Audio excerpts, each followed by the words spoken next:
Class 12-এর alcohol, phenol, ইথারের যে অধ্যায়টি শুরু হয়েছিল আজকে তার পরবর্তী পর্ব, এবং এই পর্বে আমরা পড়ব ইথারের রাসায়নিক বিক্রিয়াগুলি। প্রথম বিক্রিয়াটি আমরা পড়ব ইথারেট যৌগ গঠন। কোন লুইস অ্যাসিডের সাথে ইথারেট নামক কোঅর্ডিনেশন কমপ্লেক্স গঠন করতে পারে। লুইস অ্যাসিড কারা? যেমন BF3 এর সাথে কোন ইথারের বিক্রিয়ায় কিন্তু ইথারের যৌগ গঠন হয়, কারণ BF3 তে যে বোরন আছে, বোরনের অষ্টক পূর্তি হয়। বোরনের ইলেকট্রন বিন্যাস 2, 3, অর্থাৎ বাইরের কক্ষে 3টা ইলেকট্রন থাকে। ফ্লুরিন 9, পরমাণু ক্রমাঙ্ক 9, তার মানে 2, 7, অর্থাৎ বাইরের কক্ষে 7টা ইলেকট্রন আছে। তাহলে বোরনের যে 3টা ইলেকট্রন আছে, ফ্লুরিনের আছে 7টা করে ইলেকট্রন। অর্থাৎ আমরা যদি লুইস ডট গঠন অঙ্কন করি, আমরা দেখতে পাবো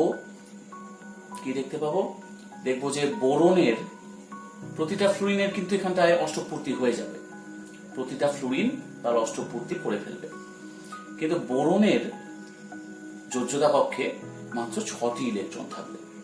অর্থাৎ বোরনের অষ্টক পূর্তি হয়নি, তাই তার এক্সট্রা একটা ইলেকট্রন নেওয়ার ইচ্ছা থাকে যাতে তার অষ্টক পূর্তি হয়। সেজন্য বোরনের যে কমপ্লেক্স গুলো অর্থাৎ BF3 এখানে লুইস অ্যাসিড হিসাবে কাজ করে। ঠিক এই কারণেই ইথারের যে অক্সিজেন আছে তার তো নিঃসঙ্গ জোড় আছে। সেই নিঃসঙ্গ জোড় যদি বোরনকে দান করে, BF3 তে যে বোরন আছে তাকে যদি দান করে, অর্থাৎ তার মধ্যে যদি অসমযোজী বন্ধন তৈরি হয়, তাহলে BF3 এর অষ্টক পূর্তি হয়। তাই এরা ইথারের সাথে কিন্তু এরকম ধরনের অসমযোজ্যতার মাধ্যমে ইথারের যৌগ গঠন করে থাকে। অর্থাৎ যদি কোনো ইথারের মধ্যে বোরন ট্রাইফ্লোরাইড মেশানো হয়, তাহলে ইথারেট যৌগ কিন্তু গঠিত হয়। কেমন হবে রিঅ্যাকশনটা এখানটায় আমরা এইভাবে দেখাতে পারি। এই যে কমপ্লেক্সটা তৈরি হলো, যেখানে অসমযোজ্যতা রয়েছে, এই কমপ্লেক্সটাকে আমরা বলবো ইথারেট যৌগ। গ্রিগনার্ড বিকারক যারা, সেই গ্রিগনার্ড বিকারকের ক্ষেত্রেও কিন্তু এমন ইথারের যৌগ গঠিত হতে পারে। তাই আমরা গ্রিগনার্ড বিকারকের সংকেতটা দেখে নিই। গ্রিগনার্ড বিকারক হচ্ছে RMgX। ম্যাগনেসিয়ামের বহিস্থ কক্ষে 2টো ইলেকট্রন থাকে, কিন্তু RMgX এ ম্যাগনেসিয়ামের বহিস্থ কক্ষে, যোজ্যতা কক্ষে 4টি ইলেকট্রন আছে। অর্থাৎ এরও কিন্তু অষ্টক পূর্তি হয়নি, কেমন হবে 4টি ইলেকট্রন আছে? আমরা তো জানি যে ম্যাগনেসিয়ামের যোজ্যতা কক্ষে 2টো ইলেকট্রন আছে। এবার X থেকে একটা ইলেকট্রন আসবে, এদিকে R থেকে একটা ইলেকট্রন আসবে, তাহলে ম্যাগনেসিয়ামের যোজ্যতা কক্ষে কিন্তু 4টা ইলেকট্রন হবে। অর্থাৎ এরা অষ্টক পূর্তি হয়নি। তাহলে অষ্টক পূর্তি হয়নি জন্যই এরাও লুইস অ্যাসিড হিসাবে কাজ করতে পারবে। অর্থাৎ যদি ইথারের 2টো অণু যদি আসে, এখানে ম্যাগনেসিয়াম আছে RMgX এর মধ্যে, এখানে আরেকটি আসলো ইথার, তাহলে 4টি ইলেকট্রন আছে, আরো 4টি ইলেকট্রন লাগবে। আমি নিঃসঙ্গ জোড়টাকে এখানে লিখলাম। তাহলে এই নিঃসঙ্গ জোড়টা কিন্তু এর সাথে অসমযোজ্যতা তৈরি করলো, আবার এদিকের ইথারের এটিও অসমযোজ্যতা তৈরি করলো। তাহলে এই যে যৌগটা তৈরি হলো, এটাকেও আমরা ইথারের যৌগ বলতে পারি। এখানে ওর 4টি ইলেকট্রন ছিল, এখান থেকে 2টো অসমযোজ্যতার মাধ্যমে পাচ্ছে, এখান থেকে 2টো পাচ্ছে, তাহলে মোট 8টি ইলেকট্রন কিন্তু হয়ে যাচ্ছে যোজ্যতা কক্ষে। তাহলে একটা RMgX অণু 2টি ইথার অণুর সাথে যুক্ত হয়ে ইথারের যৌগ গঠন করে, এবং এই কারণেই গ্রিগনার্ড বিকারক কিন্তু ইথারে দ্রাব্য হয়। ইথারে দ্রাব্য হওয়ার কারণ কিন্তু এইটা যে গ্রিগনার্ড বিকারক ইথারের সাথে যুক্ত হয়ে ইথারেট গঠন করে, ইথারের যৌগ গঠন করে। কারণ গ্রিগনার্ড বিকারকের ম্যাগনেসিয়ামের যোজ্যতা কক্ষে 4টি ইলেকট্রন থাকায় দুটি ইথার অণুর সাথে অসমযোজী বন্ধনের মাধ্যমে যুক্ত হয়ে ইথারের যৌগ গঠন করতে পারে, এবং এই কারণেই ব্রিগনার্ড বিকারক ইথারের দ্রাব্য। তাহলে এরকম কোশ্চেন আসতে পারে, তার কিন্তু অ্যান্সার এটা হবে। দ্বিতীয় বিক্রিয়ায় আমরা আসি অক্সোনিয়াম লবণ গঠন। ইথারগুলি গাঢ় অজৈব অ্যাসিড যেমন গাঢ় H2SO4 বা গাঢ় HCl এর সাথে বিক্রিয়ায় অক্সোনিয়াম লবণ গঠন করে। আমরা দেখে নিই অক্সোনিয়াম লবণটা অ্যাকচুয়ালি কি। এই যে ইথারের তো দুজোড়া নিঃসঙ্গ জোড় থাকে। এবার এর সাথে যদি আমরা HCl দিই, গাঢ় HCl, তাহলে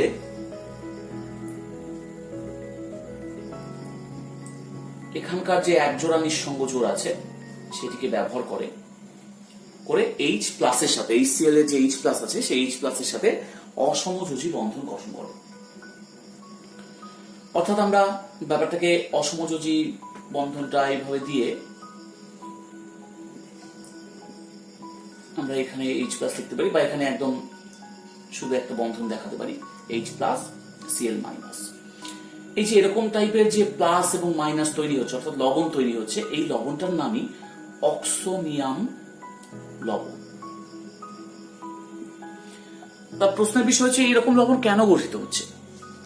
কারণ এখানে ইথারের নিঃসঙ্গ জোড় আছে এবং H প্লাসের কিন্তু দ্বৈত পূর্তি হতে হয়তো হাইড্রোজেনের ক্ষেত্রে দুটো ইলেকট্রন থাকতে হয়, এদের H প্লাসের কোনো ইলেকট্রন ছিল না। তাহলে এরা দ্বৈত পূর্তি করার জন্য এখান থেকে একজোড়া নিঃসঙ্গ জোড়কে নিল অসমযোজী বন্ধন গঠনের মাধ্যমে। অর্থাৎ H প্লাস এখানে ঠিক আগে যে ইথারের যৌগ আমরা পড়লাম সেখানে যে লুইস অ্যাসিড গুলো যেরকম ফাংশন করছিল অষ্টক পূর্তি করার জন্য, এখানেও ঠিক H প্লাস সেই দ্বৈত পূর্তি ঘটানোর জন্য কিন্তু অসমযোজী বন্ধন গঠন করলো। অর্থাৎ ইথার এখানে লুইস ক্ষারক হিসাবে কাজ করে, ইথার এখানে লুইস ক্ষারক হিসাবে কাজ করছে, লুইস ক্ষারক কারণ সে ইলেকট্রন জোড় দান করছে। আর এখানে হাইড্রোজেন যে H প্লাস আসছে সেই H প্লাস কিন্তু লুইস অ্যাসিড হিসাবে কাজ করছে, অ্যাসিড হিসাবে কাজ করছে। ঠিক ইথারের যৌগ গঠনের ক্ষেত্রে যেরকম ভূমিকা নিয়েছিল ইথারটি, সেও লুইস ক্ষারক এবং সেই যে BF3 বা RMGX তারা লুইস অ্যাসিড হিসাবে কাজ করেছিল, এখানেও ঠিক তাই H প্লাস তো লুইস অ্যাসিড হিসাবে কাজ করছে এবং ইথারটি লুইস ক্ষারক হিসাবে কাজ করছে, সেজন্য অক্সোনিয়াম লবণ গঠিত হচ্ছে। ঠিক একইভাবে আমরা যদি H2SO4 দিতাম, গাঢ় H2SO4, তাহলে একই রকমের ঘটনা ঘটতো। সেখানে যে নিঃসঙ্গ জোড়টা আছে সেই নিঃসঙ্গ জোড়টা ব্যবহার হতো। আচ্ছা, আমরা যেহেতু অক্সিজেন দিয়ে দিচ্ছে, আমরা এইখানটায় প্লাস দিই, অক্সিজেনের মাথায় এইখানটায় প্লাস দিলাম, তাহলে অক্সিজেন হাইড্রোজেনকে ব্যবহার করতে দিচ্ছে এবং Cl মাইনাস, সরি এখানটায় HSO4 মাইনাস, H প্লাস এবং HSO4 মাইনাস। তাহলে এটিও একটু অক্সোনিয়াম লবণ।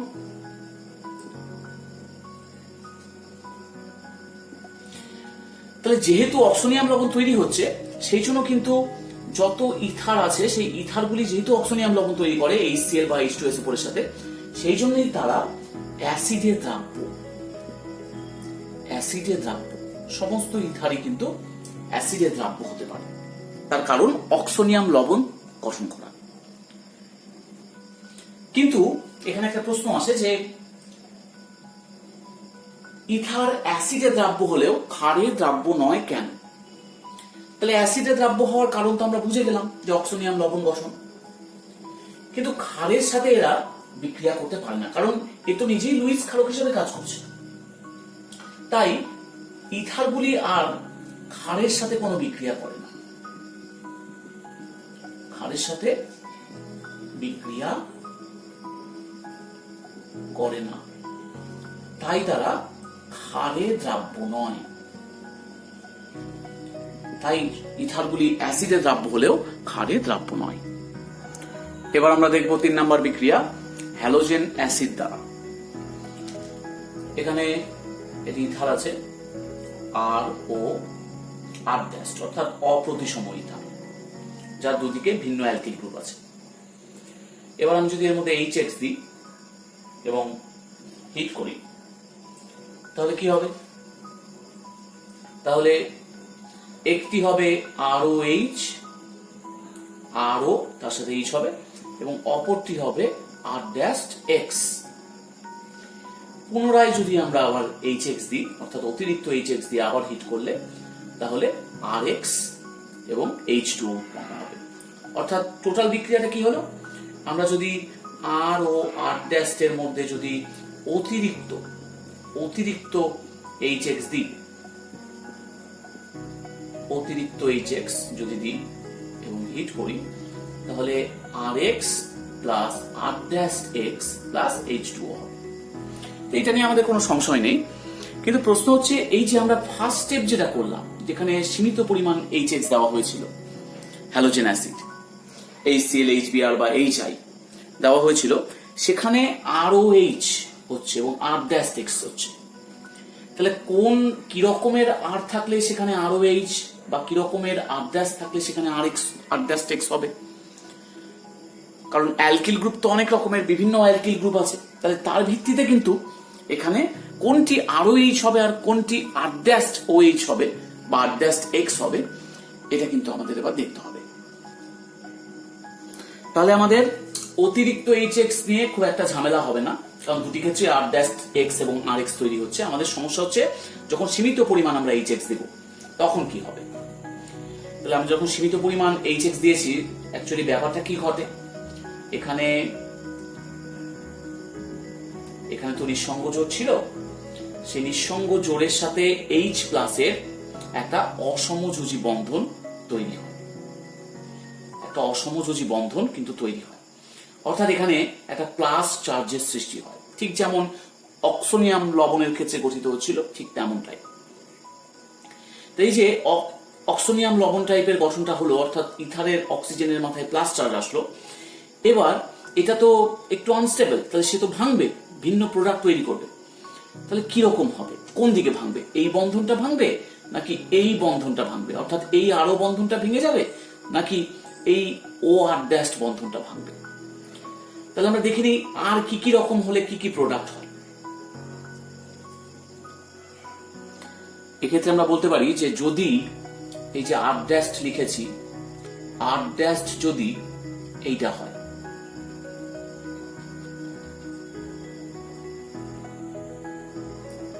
এটা কি বেঞ্জাইল গ্রুপ রয়েছে, R' যদি বেঞ্জাইল গ্রুপ হয় তাহলে কিন্তু বন্ধনটা এই দিকে ভাঙবে, অর্থাৎ কি তৈরি হবে? তৈরি হবে ROH এবং R' প্লাস। R' প্লাস মানে কি হবে? CH2 প্লাস, এটা তৈরি হবে। আলটিমেটলি এই যে CH2 প্লাস বেঞ্জাইল ক্যাটায়ন তৈরি হচ্ছে, এবার তারপরে এখানটায় আসবে X মাইনাস, X মাইনাস এসে তৈরি করবে CH2X।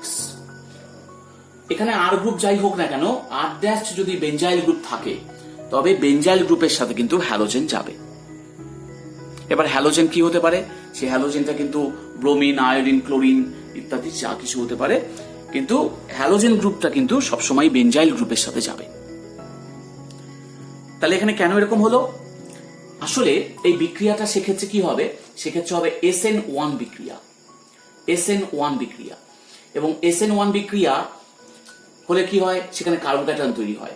এখানে কিন্তু বেঞ্জাইল যে কার্বোক্যাটায়নটা আছে সেটা খুব স্টেবল। স্টেবিলিটির কারণ কি বেঞ্জাইল কার্বোক্যাটায়নের? তার কারণ রেজোন্যান্স। এই যে বেঞ্জাইল কার্বোক্যাটায়নটি তৈরি হচ্ছে তার কারণ কিন্তু রেজোন্যান্স, এরকম টাইপের রেজোন্যান্স তৈরি হচ্ছে, রেজোনেটিং গঠন তৈরি হচ্ছে। এইভাবে চলতে থাকবে। তাহলে এই রেজোন্যান্সের জন্যই বেঞ্জাইল কার্বোক্যাটায়নের স্টেবিলিটি খুব বেশি, তাই বেঞ্জাইল কার্বোক্যাটায়নটা তৈরি হচ্ছে এবং লাস্ট পর্যন্ত X মাইনাসটা CH2 গ্রুপের সাথে এসে যুক্ত হচ্ছে, বেঞ্জাইল গ্রুপের সাথে এসে অ্যাটাচড হচ্ছে। এবার আমরা অপর একটা জিনিস দেখি।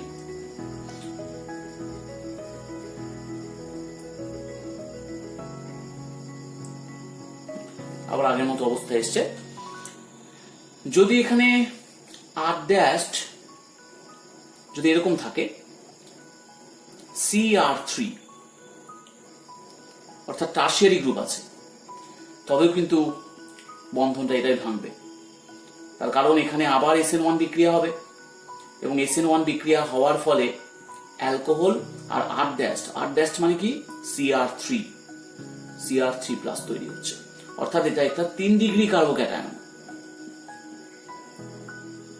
তাহলে 3 ডিগ্রি কার্বোক্যাটায়নের স্টেবিলিটি যথেষ্ট বেশি, তাই এটি তৈরি হচ্ছে এবং আলটিমেটলি X মাইনাস এর সাথে অ্যাটাচড হবে, তাই তৈরি করবে R3CX, ROH এবং R3CX। আর কি যে কোনো অ্যালকিল গ্রুপ আমরা যদি আর কে CH3 গ্রুপ ধরে নিই, তাহলে এটা কি তৈরি হবে? এটা টারশিয়ারি বিউটাইল ক্লোরাইড, মানে যদি এক্সটা Cl হয় তাহলে টারশিয়ারি বিউটাইল ক্লোরাইড তৈরি হবে, বা টারশিয়ারি বিউটাইল ব্রোমাইড বা টারশিয়ারি বিউটাইল আয়োডাইড তৈরি হবে। অর্থাৎ আমরা সবসময় টারশিয়ারি বিউটাইল গ্রুপটাকে হ্যালোজেনের সাথে পাবো। এর পরের অংশ আমরা দেখে নিই। যদি এখানে এই যে আর ড্যাশ যদি আমরা ধরে নিই যে সেটি CH3 গ্রুপ আছে, CH3 মানে মিথাইল গ্রুপ, তাহলে কি হবে? তাহলে কিন্তু বিক্রিয়াটা SN2 মাধ্যমে হবে, কারণ এবার কার্বোক্যাটায়নের স্টেবিলিটি ভালো নেই। তাহলে SN2 বিক্রিয়া হবে এবং X মাইনাস এক্ষেত্রে ব্যাক সাইড অ্যাটাক করবে আর এই বন্ধনটা এইভাবেই ভেঙে যাবে। তাহলে এবার বিক্রিয়াটা হবে SN2 মাধ্যমে, তাহলে কি তৈরি হবে? ROH তৈরি হবে এবং R'(X) তৈরি হবে। এবার R' যদি CH3 হয় তাহলে CH3X হবে।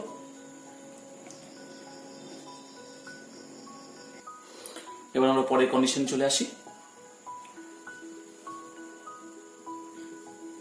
যদি R' কোনো 1 ডিগ্রি অ্যালকিল গ্রুপ হয়, তাহলেও মনে রেখো যে ব্যাপারটা SN2 মাধ্যমেই হবে এবং 1 ডিগ্রি অ্যালকিল গ্রুপ হওয়ায় এই 1 ডিগ্রি গ্রুপের দিকে X minus back side attack করবে, 180 ডিগ্রি ব্যাক সাইড অ্যাটাক করবে, তার ফলে এই বন্ধনটা ভেঙে যাবে। তাহলে কি তৈরি হবে? ROH তৈরি হবে এবং R'(X) তৈরি হবে। এবার আসি নেক্সট কন্ডিশনে।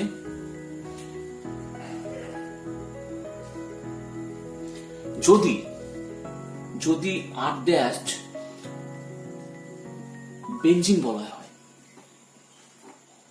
বেনজিন গ্রুপ যুক্ত যদি থাকে, তাহলে মনে রেখো যে বিক্রিয়াটা যে মাধ্যমেই হোক না কেন, SN1 SN2 যে মাধ্যমেই হোক না কেন, কিন্তু এই দিকটা কখনো ব্রেক করবে না, ব্রেক করবে এই দিকটা। এখানে যে গ্রুপই থাক, বেনজিন রিং যুক্ত এই বন্ধনটা কিন্তু কখনোই ব্রেক করবে না, এই দিকে ভাঙবে। তাহলে সেক্ষেত্রে কি হবে? RX তৈরি হবে এবং R'(OH) তৈরি হবে, অর্থাৎ ফেনল আমরা পাবো। কেন এরকম হচ্ছে? তার কারণ যদি এই দিকে ভাঙতো, যদি R' এবং O এর মধ্যে বন্ধনটা ভাঙতো, তাহলে আমরা কি পেতাম? তাহলে আমরা পেতাম এই টাইপের কার্বোক্যাটায়ন। কিন্তু এই টাইপের কার্বোক্যাটায়ন কিন্তু স্টেবল না, আনস্টেবল, কারণ তাদের অ্যারোমেটিসিটি নষ্ট হয়ে যাবে। দ্বিতীয়ত যদি ব্যাক সাইড অ্যাটাক করতো, যদি SN2 বিক্রিয়া করতো, এখানে তো ব্যাক সাইড অ্যাটাক পসিবল না। বেনজিন রিংকে ব্যাক সাইড অ্যাটাক কেমন করে করবে? এখান থেকে back side attack 180 degree back side attack করা সম্ভব না। এখানে ধরো বেনজিন রিং আছে, এখানে বেনজিন রিং আছে, তাহলে এখানে তো ব্যাক সাইড অ্যাটাক করতে হবে X মাইনাসকে ব্যাক সাইড অ্যাটাক করলে, 180 ডিগ্রি ব্যাক সাইড অ্যাটাক করলে তবে না এই বন্ধনটা ভাঙবে। কিন্তু ব্যাক সাইড অ্যাটাক করা সম্ভব না, কারণ মাঝখানে একটা বাল্কি গ্রুপ রয়েছে, বেনজিন রিং রয়েছে। তাহলে ব্যাক সাইড অ্যাটাক যেহেতু সম্ভব না, সেই জন্য SN2 বিক্রিয়াও ঘটবে না। তাহলে SN1 বিক্রিয়া ঘটছে না কারণ কার্বোক্যাটায়নটা আনস্টেবল, SN2 হচ্ছে না কারণ ব্যাক সাইড অ্যাটাক সম্ভব না। তাই বেনজিন যদি থাকে, তাহলে বেনজিন গ্রুপটা কিন্তু সবসময় OH এর সাথে থাকবে এবং অপর যে আর গ্রুপটা থাকবে, যে অ্যালকিল গ্রুপ থাকবে, সেটির সাথে কিন্তু X থাকবে। তাহলে আমরা ব্যাপারটাকে এইভাবে সারসংক্ষেপ করে নিতে পারি যে R'(X) এবং ROH হবে তখনই যদি R' আমরা দেখবো যে R' গ্রুপটা কি আছে। প্রথমে আমরা দেখবো যে R' গ্রুপের মধ্যে বেঞ্জাইল গ্রুপটা আছে কিনা, তাহলে এটি হবে বেঞ্জাইল গ্রুপ এবং এটা SN1 বিক্রিয়ার মাধ্যমে হবে। তারপরে আমরা দ্বিতীয়ত খুঁজবো যে বেঞ্জাইল গ্রুপ হয়তো নেই, কিন্তু কোনো টারশিয়ারি অ্যালকিল গ্রুপ আছে কিনা, 3 ডিগ্রি অ্যালকিল গ্রুপ আছে কিনা, তাহলেও R' এর সাথে কিন্তু X থাকবে এবং এটিও হবে SN1 বিক্রিয়া। তৃতীয়ত আমরা দেখবো যে মানে যদি এই দুটো অ্যাবসেন্ট থাকে তখন আমরা দেখবো তৃতীয় নাম্বারটা অর্থাৎ মিথাইল গ্রুপ আছে কিনা। মিথাইল গ্রুপ থাকলেও এখানে CH3 গ্রুপের সাথে এক্সট্রা যাবে এবং সেটা হবে SN2 বিক্রিয়া। চতুর্থত, প্রথম তিনটাই অ্যাবসেন্ট, চতুর্থত আমরা দেখবো যে 1 ডিগ্রি অ্যালকিল গ্রুপ আছে কিনা, তাহলেও SN2 বিক্রিয়া হবে এবং 4টাই অ্যাবসেন্ট আছে। আমরা এবার 5 নাম্বার দেখবো যে কোনো ফিনাইল গ্রুপ আছে কিনা। ফিনাইল গ্রুপ কিন্তু R এর সাথে থাকবে, অর্থাৎ ফিনাইল গ্রুপ আমরা আগেরগুলো দিয়েছি সব R', কিন্তু এখানে ফিনাইলটাকে রেখেছি R' এর সাথে, অর্থাৎ বেঞ্জিন বলয় যদি থাকে তাকে আমরা R ধরবো এবং বেঞ্জিন বলয় কিন্তু সবসময় OH এর সাথে থাকবে। বিক্রিয়া SN1 বা SN2 প্রসেস যাই হোক না কেন। তাহলে আমরা একটা এক্সাম্পল দেখে নিই। আমরা একটা এক্সাম্পল নিয়েছি, তো এবার আমরা দেখবো যে কোন কন্ডিশনটাকে ফিল আপ করছে, কোন কন্ডিশনটাকে ফুলফিল করছে। এখানে কিন্তু 1 নাম্বার কন্ডিশনটা অর্থাৎ R' আছে বেঞ্জাইল গ্রুপ। 3 নাম্বার কন্ডিশনে মিথাইল গ্রুপ ছিল, কিন্তু 1 নাম্বারে যেটা আছে সেটাকে আমরা আগে ফলো করব। এখানে যেহেতু 1 নাম্বার কন্ডিশনটা স্যাটিসফাই করছে, আমরা কিছু দেখবো না, আমরা বলবো যে এটা SN1 বিক্রিয়ার মাধ্যমে হবে এবং কি তৈরি হবে, এই বেঞ্জাইল গ্রুপের সাথেই যাবে CH2I হবে, অর্থাৎ হ্যালোজেনটা বেঞ্জাইল গ্রুপের সাথে যাবে এবং এখানে তৈরি হবে CH3OH। আমরা ওপর থেকে দেখবো যে কোনটি আগে আছে সেটাই কিন্তু প্রাধান্য পাবে। এখানে CH3 গ্রুপও ছিল, কিন্তু CH3 এর ওপরে আছে আগে বেঞ্জাইল গ্রুপটি, তাই বেঞ্জাইল গ্রুপটা এখানে প্রাধান্য পেল এবং বেঞ্জাইল গ্রুপের সাথে হ্যালোজেনটা গেল। এবার আমরা এই 30 ক্ষেত্রে দেখবো এখানে মিথাইল গ্রুপ আছে, কিন্তু এখানে আছে টারশিয়ারি বিউটাইল গ্রুপ, অর্থাৎ CR3 গ্রুপ রয়েছে। এই যে 2 নাম্বার কন্ডিশন, মিথাইল গ্রুপ কিন্তু 3 নাম্বার কন্ডিশনে আছে, তাহলে এটা পরে আসছে, আমরা আগে 2 নাম্বার কন্ডিশন দেখবো। তাহলে এটা 2 নাম্বার কন্ডিশনকে স্যাটিসফাই করছে, তার মানে এটা SN1 বিক্রিয়ার মাধ্যমে হবে এবং CR3, এই CR3 গ্রুপ এর সাথে কিন্তু X যাবে, অর্থাৎ আমরা পাবো CH3 CBr প্লাস CH3OH। এবার আমরা এই 30 ক্ষেত্রে দেখবো মিথক্সিথেন। তাহলে এখানে কোন কন্ডিশন আগে ফুলফিল করছে, দেখো এটা কিন্তু এই দিকের পোর্শনটা কিন্তু 1 ডিগ্রি অ্যালকিল গ্রুপ, CH2 আছে যেহেতু, কিন্তু এই দিকেরটা CH3 আছে, অর্থাৎ এটা 3 নাম্বার কন্ডিশন। তাহলে 4 আছে 1 ডিগ্রি অ্যালকিল গ্রুপ, তাহলে 4টাকে আমরা আগে দেখবো না, আগে দেখবো আমরা 3 নাম্বার কন্ডিশনকে, অর্থাৎ CH3 যেহেতু আগে আছে এবার, তাহলে এখানে SN2 মাধ্যমে বিক্রিয়া হবে এবং CH3 গ্রুপের সাথে I যাবে আর এখানে তৈরি হবে CH3CH2OH। একদম সুন্দরভাবে নিয়মে কিন্তু সবকিছু হচ্ছে, বিয়ে নিয়ম কিন্তু এখনো কোনোটাই আসেনি, সবগুলো নিয়মেই আমরা দেখতে পাচ্ছি যে হয়ে যাচ্ছে। এই 30 ক্ষেত্রে কি কন্ডিশন ফলো করছে, দেখো এটা 2 ডিগ্রি অ্যালকিল গ্রুপ, কিন্তু এখানে আছে কি বেঞ্জিন বলয়, ফিনাইল গ্রুপ আছে, তাহলে আমাদের 5 নাম্বার কন্ডিশন কিন্তু স্যাটিসফাই করছে ফিনাইল গ্রুপ। তাহলে ফিনাইল গ্রুপ কি হবে, ফিনাইল গ্রুপের সাথে কিন্তু সবসময় OH যাবে। এখানে দেখো R কে আমরা ফিনাইল গ্রুপ ধরেছি, তাহলে R এর সাথে সবসময় OH যাবে, অর্থাৎ এই যে ফিনাইল গ্রুপ এখানে কিন্তু সবসময় OH যাবে। তাহলে এখানে তৈরি কি হবে OH এবং CH3 CHBr। এবার আমরা একটু অন্য রকমের বিক্রিয়াগুলো দেখব। এর মধ্যে যদি আমরা HID দিয়ে হিট করি, দুই দিকেই কিন্তু বেঞ্জাইল গ্রুপ রয়েছে, এদিকে প্যারানাইট্রো গ্রুপ রয়েছে, এদিকে CH3 গ্রুপ রয়েছে, কিন্তু দুটোই বেঞ্জাইল গ্রুপ, এটিও বেঞ্জাইল এটিও বেঞ্জাইল। তাহলে কি হবে, তাহলে আমরা একটু আমাদের ক্রিয়া কৌশলটা কেমন করে হচ্ছে দেখি। ও এর সাথে প্রথমে কি হয়, ও এর সাথে প্রথমে H প্লাস আসে, H প্লাস যুক্ত হয়, অর্থাৎ এখানে H আসে প্লাস তৈরি হয়।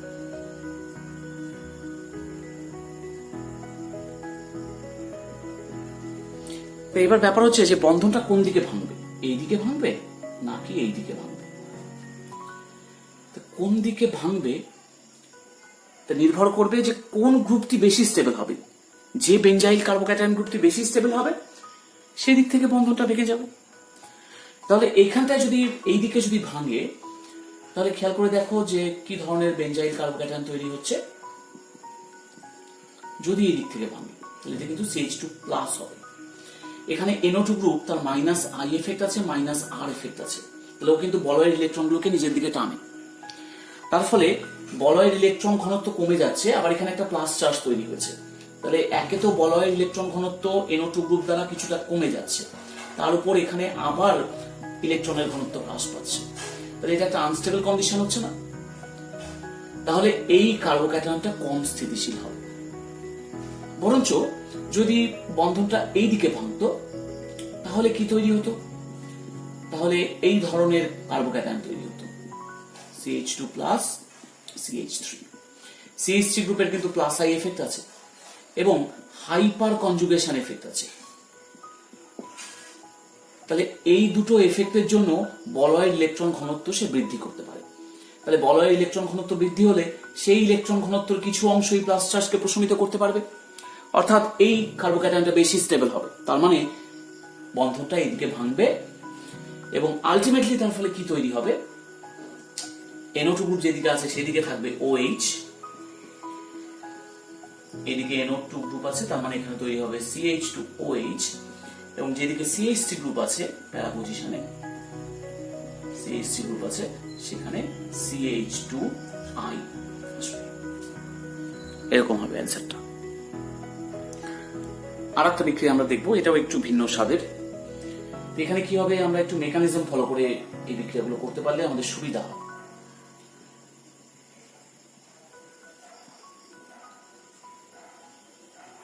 এখানে কি হবে, এখানে H যুক্ত হবে, O প্লাস তৈরি হবে। এবার বন্ধনটা কোন দিকে ভাঙবে? এই দিকে যদি ভাঙে তাহলে কিন্তু এখানে প্লাস চার্জ তৈরি হবে, এই কার্বনের মধ্যে প্লাস চার্জ তৈরি হবে। তাহলে এরকম অবস্থায় তো স্টেবল হয় না, তাহলে বন্ধনটা এদিকে ভাঙবে না, বন্ধনটা ভাঙবে এইদিকে।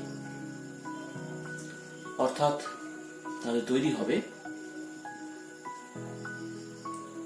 OH এবং এইখানটায় আসবে CH2, তার সাথে আসবে I।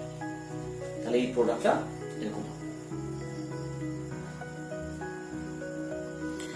এবার আসে আরেকটি ভিন্ন স্বাদের বিক্রিয়া নিয়ে। এইখানে কি হবে, আমরা আবার একটু মেকানিজমের দিকে ঝুঁকি। তাহলে এখানে ছিল CH3, এখানে অক্সিজেন ছিল, তাহলে এখানে কিন্তু অক্সিজেনের মাথায় প্লাস চার্জ তৈরি হবে। এইবার কোন দিক থেকে ভাঙবে? যদি এই দিকে ভাঙে তাহলে কি হবে সেটা আমরা আগে দেখে নিব। এইদিকে ভাঙলে কি হচ্ছে, এইদিকে ভাঙলে তৈরি হচ্ছে, এইদিকে OH আসছে এবং এখানে প্লাস চার্জ তৈরি হচ্ছে, তার মানে এখানে 3 ডিগ্রি কার্বোক্যাটায়ন তৈরি হচ্ছে। কিন্তু যদি বন্ধনটা এই দিক থেকে ভাঙতো তাহলে কি তৈরি হতো?